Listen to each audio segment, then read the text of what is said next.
સુરતમાં ઝડપાયેલા નકલી ઘી મામલે મોટો ખુલાસો। ₹150 માં તૈયાર થઈ જતું નકલી ઘી ₹350 માં વેચતા હતા। નકલી ઘી 6 મહિનાથી વેચાણ કરતા હતા। 2 લાખથી વધુનો મુદ્દામાલ જપ્ત કર્યો। સુરતમાં નકલી ચીજવસ્તુઓની ભરમાર। તબેલા નિયાળમાં નકલી ઘી બનાવવાનું કારખાનું ઝડપાયું। લસકાણા વિસ્તારમાંથી નકલી ઘી ઝડપાયું। શુદ્ધ ઘીના નામે નકલી ઘીનું વેચાણ કરતા હતા। પોલીસે બાતમીના આધારે કૌભાંડ ઝડપી પાડ્યું। સોયાબીન ઓઇલ અને વેજીટેબલ ઓઇલમાં ઘી બનાવવાનું એસેન્સ ભેળવીને નકલી ઘી બનાવવામાં આવતું હતું।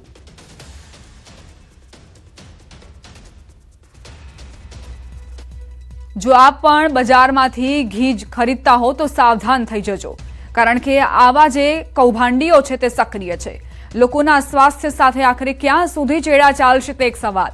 નકલી ઘીનું નેટવર્ક ક્યાં સુધી ફેલાયેલું છે? કેટલા લોકો આ નકલી ઘીનું સેવન કરી ચૂક્યા છે અત્યાર સુધી? ભેળસેડિયા તત્વો વિરુદ્ધ કયા પગલાં લેવામાં આવશે? કયા કડક પગલાં લીધા બાદ આ જે કૌભાંડીઓ છે તે સુધરશે? નકલી ઘીનો વેપલો ચાલતો હતો, સોયાબીન ઘીનો ઉપયોગ થતો હતો, વેજીટેબલ ઓઇલનો પણ તેમાં ઉપયોગ કરાતો હતો, એસેન્સ ભેળવીને નકલી ઘી બનાવાતું હતું। માત્ર ₹150 તેટલામાં ઘી તૈયાર કરાતું અને ₹350 में તેનું વેચાણ કરાતું। इससे डुप्लीकेट घी का जत्था 319 किलो, साथ में वेजिटेबल और सोयाबीन ऑयल 856 kg और बाकी घी बनाने का एसेंस टोटल मिला के 2,11,865 रुपए का मुद्दा माल वहां से बरामद हुआ है। ये इनका ऑपरेशन ऐसा था कि ये डुप्लीकेट घी बनाने के लिए जो पाल्मोलिन ऑयल या सोयाबीन ऑयल है उसमें थोड़ा सा ओरिजिनल घी डाल के उसमें घी का एसेंस डाल के उसको गर्म करते थे और उसको होमोजेनाइज करके फिर मार्केट में करियाने की दुकान और मिठाई के शॉप्स में उसको बेचते थे। तो उनकी कॉस्टिंग पड़ती थी वो 150 रुपए के जैसे पड़ती थी और जो ये मार्केट में बेचते थे 300-350 रुपए में बेचते थे। पिछले 6 महीने से ये ऑपरेशन ये कर रहे थे और हमें ये बात नहीं मिली तो हमने इस पर रेड किया और इसमें अभी फिलहाल जानवा जोग दाखिल करके सारे सैंपल्स को सीज कर लिया गया है। સુરેન્દ્રનગરમાં ચોટીલા નેશનલ હાઈવે પર સરકારી જમીન પર ગેરકાયદેસર દબાણો દૂર કરાયા। મઘરીખડા ગામ પાસે આવેલી અમરદીપ હોટેલ દ્વારા પંચરની દુકાન, બાથરૂમ, પાણીની ટાંકી સહિતનું ગેરકાયદેસર બાંધકામ દૂર કરવામાં આવ્યું હતું, જેને લઈને ચોટીલા ડેપ્યુટી કલેક્ટર અને મામલતદારની સંયુક્ત ટીમ દ્વારા ગેરકાયદેસર દબાણ દૂર કરવાની કાર્યવાહી કરી। 16.39 કરોડની અંદાજે 10 એકર સરકારી જમીન ખુલ્લી કરાઈ અને હોટેલ માલિક સામે વાર્ષિક બિનખેતીના જંત્રીના 1% દરે વસૂલાત કરવા અંગેની કાર્યવાહી હાથ ધરાઈ હતી।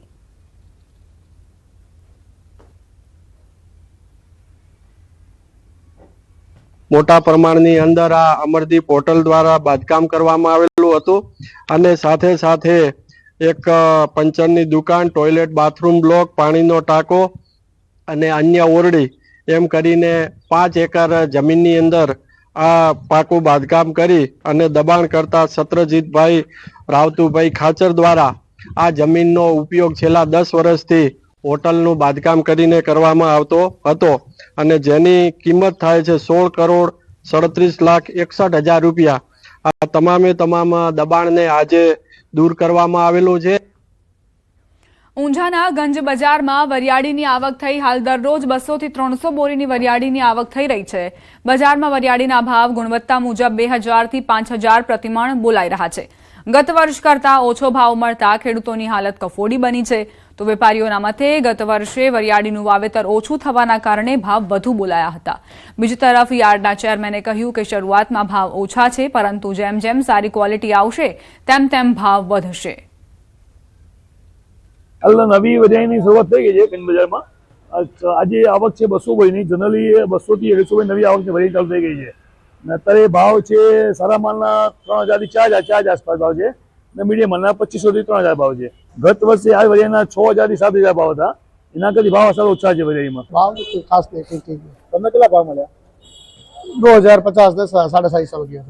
ગત વર્ષે કેવા ભાવ મળ્યા હતા? ગત વર્ષે તો અચ્છા કીધા છે। ગત વર્ષ કરતા ઓછા ભાવ મળ્યા? ત્રીજો ભાગ વરિયાળીના ભાવ ઓછા છે। ઊંઝા યાર્ડમાં વરિયાળીની સિઝન હવે ધીરે ધીરે ચાલુ થઈ રહી છે।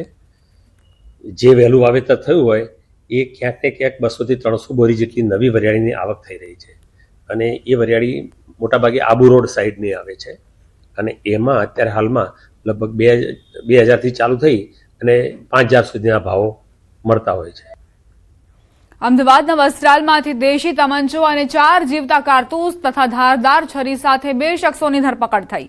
ઝોન 5 એલસીબીએ બંને આરોપીઓ છોટુ સી કુશવા અને આયુષ યાદવની ધરપકડ કરી છે. મળતી વિગત મુજબ છોટુ સી 2 મહિના પહેલા થયેલી બોલાચાલીનો બદલો લેવા અને હત્યાના ઈરાદે હથિયાર લાવ્યા હોવાનું તપાસમાં સામે આવ્યું. સમગ્ર મામલે રામોલ પોલીસે વધુ તપાસ હાથ ધરી છે. પાસ પરમિટ વગરનું દેશી બનાવટનું તમંચો છે, જેના આધારે એલસીબી ટીમે તેઓ જ્યારે પોતાના વ્હીકલ એક્ટિવા સાથે પસાર થતા હતા તેમની પીછો કરી અને તેમને તપાસ્યા ત્યારે તેમની પાસેથી એક દેશી બનાવટનો તમંચો, 4 કારતૂસ લાઈવ તથા એક ધારદાર ચપ્પુ મળી આવેલું હતું. જેની સાથે ઝઘડો થયો હતો તેને મારવા માટે આ લોકો મર્ડરના ઈરાદે નીકળ્યા હતા. મહેસાણામાં તંત્ર સામે જે લોકોનો રોષ ભભૂક્યો. મહાનગરપાલિકા દ્વારા લેવામાં આવેલા નિર્ણય સામે સ્થાનિક રહીશોનો પ્રચંડ જન આક્રોશ જોવા મળ્યો હતો. શહેરના ગાંધીનગર લિંક રોડ પર પીવાના પાણીની સંપની નજીક ભૂગર્ભ ગટરનું પમ્પિંગ સ્ટેશન બનાવવાની કામગીરી શરૂ કરાતા લોકોમાં ભારે રોષ ફાટી નીકળ્યો છે. આ મુદ્દે મોટી સંખ્યામાં રહીશોએ મહાનગરપાલિકા કચેરી ખાતે પહોંચી રામધૂન બોલાવી અનોખો વિરોધ નોંધાવી હાઈરે કમિશનર હાય હાયના નારા લગાવ્યા હતા.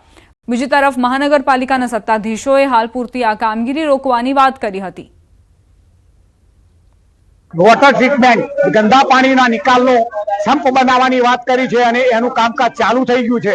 3 દિવસથી લોકો જાગૃત થયા છે. જાગૃત થવા છતાં એમને આ માહિતી મળવા છતાં નગરપાલિકાએ એ કામ ઝડપથી પૂરું કરવા માટેના પ્રયત્નો ચાલુ કરેલા છે.